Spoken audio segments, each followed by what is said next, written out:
অন্য ধাতুর সাথে যদি হাইড্রোক্লোরিক অ্যাসিড বা যে কোনো অ্যাসিডের বিক্রিয়া করানো হয় সেখান থেকে কিন্তু হাইড্রোজেন গ্যাস নির্গত হয়। তাহলে দেখে নেওয়া যাক এই জায়গায় হাইড্রোজেন গ্যাস নির্গত হয় কিনা। আমরা কি দেখতে পাবো না, এই টেস্ট টিউবটা যখন আমি ঢাকনাটা সরিয়ে দেবো, এই হাইড্রোজেন গ্যাসের মুখে যদি আমরা একটা দেশলাই কাঠি ধরে দিই তাহলে দেখবে দেশলাই কাঠিটা নিভে যাবে এবং একটা পপ সাউন্ড হবে।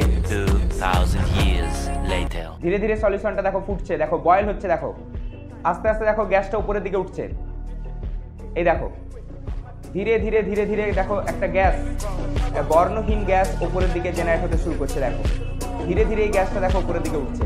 তাহলে এই গ্যাসটাই হাইড্রোজেন। তাহলে এবার দেখা যাক এই গ্যাসটা সত্যিই কি হাইড্রোজেন কিনা। এই দেখো, ও মাই গড, ওয়াও!